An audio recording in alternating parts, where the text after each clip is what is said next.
Good morning. This is Pastor Larry, and it's not Tuesday. It's Wednesday. I did one yesterday. I did a video yesterday. I did a live and then uploaded it, did a live. But I want to talk about. You've been hearing about this Gog Magog War, and people are talking about a lot of evangelical Christians are saying this might be the Gog Magog War and things like that. First of all, before we go any further, the number one thing is, how is your relationship with the Father? I'm going to say it over and over again because it's more important. I mean, I believe I have interesting things to say, informative things to say, but I believe that it's more important for anybody who's coming across this channel to know who I know before you know what I know. And because who I know is, I know the God of creation, I know the Most High. And so I believe my assignment is to make sure that to increase the kingdom. And Yeshua, when he was asked how to pray, he says, our Father in heaven, who art in heaven, hallowed be thy name, thy kingdom come, thy will be done. And so the way his kingdom comes is in us, and his kingdom needs to be in you because you're in relationship with him. And the way to be in relationship with him is through his Son, by accepting the Messiah who came here, lived, breathed, he died for you. Why? Because Yahweh, the Most High God, loves you with an everlasting love. He really does.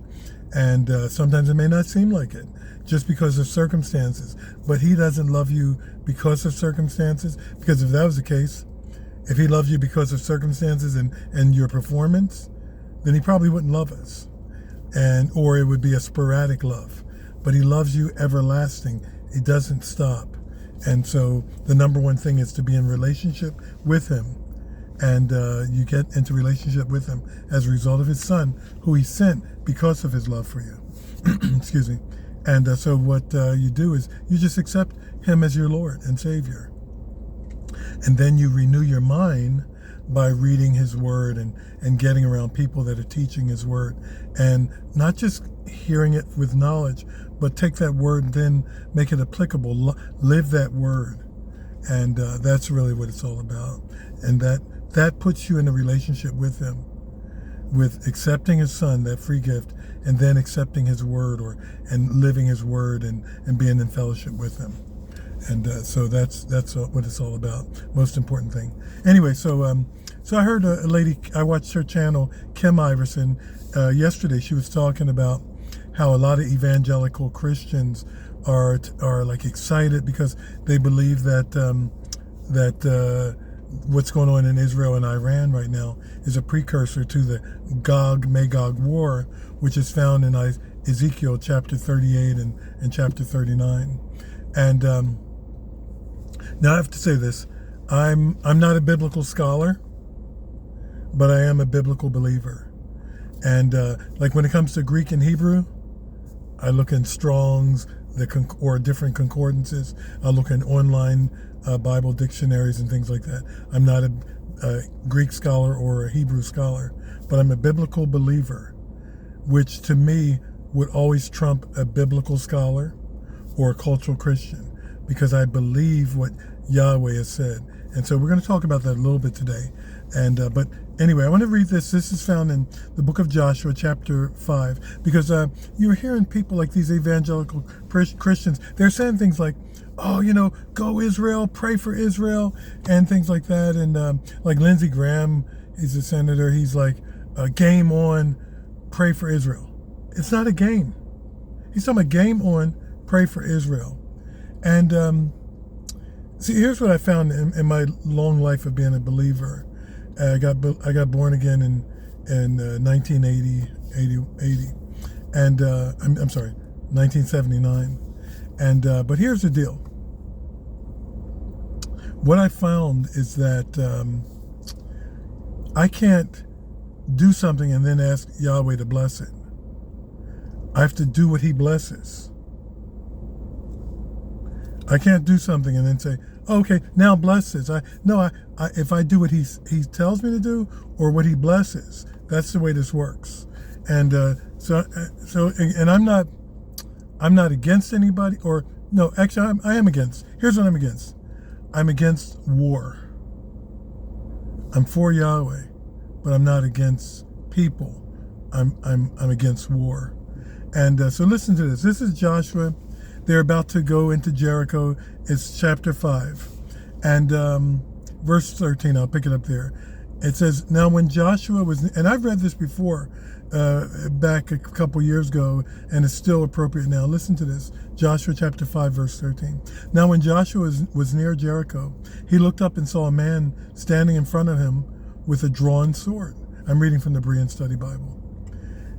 He had a sword in his hand, and Joshua approached him and asked, are you for us, or are you for our enemies? And that's what we're talking about now. We're acting like, oh, Yahweh's for all this stuff, and we'll get to that. Maybe, hopefully we'll get to that today. Verse 14. This is what the commander, he says, neither, he replied. I have now come as commander of Yahweh's army. So he says, wait a minute, you're not for us or against us. And he says, neither. And he says, I have now come as commander of Yahweh's army. And then Joshua fell face down in reverence and asked him, what does my Lord have to say to his commander? The commander of the Lord's army, Yahweh's army, replied, take off your sandals, for the place where you're standing is holy. And Joshua did so. So what we have to remember is that Yahweh's not on our side. We have to be on his side. And how do you be on his side? By doing what he said. That's really how this works. You have to do what he says. Now let's turn to Ezekiel chapter 38, because like I said, people are rushing to say that, oh, this is the Gog Magog War and all that good stuff. And I'm gonna read, just let me read it, and I might pick up a couple things and I'm gonna read in the King James. And verse 1. And the word of Yahweh came unto me, saying, Son of man, set thy face against Gog, the land of Magog, the chief prince of Meshach and Tubal, and prophesy against him, and say, Thus saith the Adonai Yahuwah, Behold, I am against thee, O Gog, the chief prince of Meshach and Tubal, and I will turn thee back and put hooks into thy jaws, and I will bring thee forth and all thine army, horses and horsemen, all of them clothed with all sorts of armor, even a great company with bucklers and shields, all of them handling swords, Persia, Ethiopia, and Libya with them, all of them with shield and helmet. Gomer and all his bands, the house of Togarmah of the north quarters and all his bands, and many people with thee. Be thou prepared and prepare for thyself, thou and all thy company that are assembled unto thee. And be thou a guard unto them. After many days thou shalt be visited. In the latter years thou shalt come into the land that is brought back from the sword and is gathered out of many people, against the mountains of Israel, which have been always waste, but it is brought forth out of the nations. And they, listen to this, because this is where we're going to get into what's biblical. And they shall dwell safely, all of them. Thou shalt, verse 9, thou shalt ascend, come like a storm. Thou shalt be like a cloud to cover the land, thou and all thy bands and many people with thee. Verse 9, or verse 10, and thus saith the Adonai Yahuwah, it shall also come to pass that at that same time shall things come into thy mind, and thou shalt think an evil thought, and thou shalt say, listen to this, again, we're talking about the Bible. What does the Bible say? Verse 11, and thou shalt say, I will go up to the land of unwalled villages. I will go to them that are at rest, that dwell safely, all of them dwelling without walls and having neither bars nor gates. Now, does this sound like what has happened so far with Israel? That they were dwelling in the land of safety, without walls, having neither bars nor gates. They weren't dwelling in the land with safety, without walls and bars or gates. Ask the people in Gaza if there are any walls and gates. Ask them if they've been in a land of safety. They've been fighting, or they've been killing people in Gaza and bombing them. So it doesn't sound like this is a precursor to anything right now. And then verse 12, to take a spoil and to take a prey, to turn thine hands upon the desolate places that are now inhabited, and upon the people that are gathered out of the nations which have gotten cattle and goods that dwell in the land. And I'm going to pick up verse 14. Therefore, son of man, prophesy and say unto Gog, Thus saith the Adonai Yahuwah, in that day, when my people of Israel dwelleth in safety, shalt thou not know it? And thou shalt come from thy place out of the north parts, thou and many people with thee, all of them riding upon horses, a great company and a mighty army, and thou shalt come up against my people of Israel as a cloud to cover the land. And so here's what's happening. we're talking about Persia or Iran, and we're saying they're going to come and they're going to attack Israel. Well, the way this started was Israel attacked them. So how is that biblical? It's not, and Israel has not been dwelling in safety without walls and gates. How can this be the Gog Magog War according to the Bible if it's not according to the Bible? And you got people running around saying, oh, Israel's defending. You're not defending yourself if you've attacked someone. Tulsi Gabbard stated that they had no nuclear weapons capability at the time, and yet they're defending themselves. When they acquired their nuclear technology from us through nefarious means, it wasn't handed to them, wink, wink, and they developed their own nuclear technology, yet they said, well, you can't have it. You can't have what we stole. And we're talking about this big threat. And I'm not saying they're not. I'm not saying Iran are little angels. That's not what I'm saying. But what I'm saying is we're talking about the biblical thing right now. So what does the Bible say? You can't do something and say, now Yahweh bless this, is what I'm saying. And you can't tell me that this is Gog Magog if it's not doing what the Bible said. They have not been dwelling securely, safely, and all this good stuff. And you're going to tell me this is something biblical. And then you're telling me how Iran was such a threat. I thought Kim Jong-un was a threat because they were going to have nuclear capabilities. We didn't bomb him. We didn't bomb Pakistan. We didn't bomb Japan. We didn't bomb Russia. We didn't bomb China. We didn't bomb India. Yet one country it doesn't even have nuclear capabilities yet. And we're talking about going to war with them. And I'm talking about from a United States perspective. You got the president saying, we have air superiority. I thought Israel was the one that did a sneak attack on them while we were supposedly negotiating and then getting them in a complacent state. We were supposedly negotiating, and instead of negotiating, we gave a green light for an attack. That doesn't sound biblical. And so this same country that attacked them in the last 600 days or so, they've bombed places in Syria, in Libya, in Gaza, and now in Iran. And this is biblical, and we have people that are evangelical Christians saying, excited about this.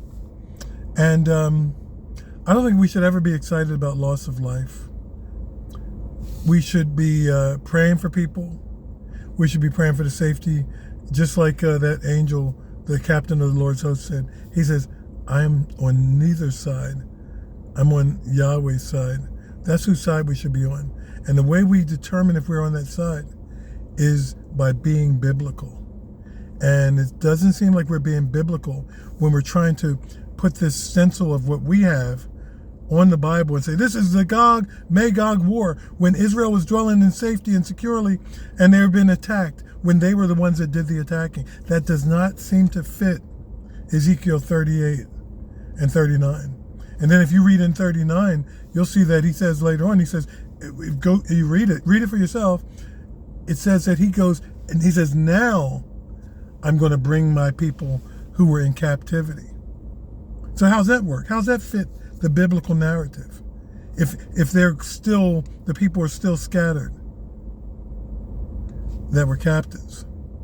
Doesn't seem to fit the biblical narrative. So I would say, don't be deceived, because the hallmark, I've been teaching on this on the past two messages on Sundays, is that the hallmark of the end times is deception.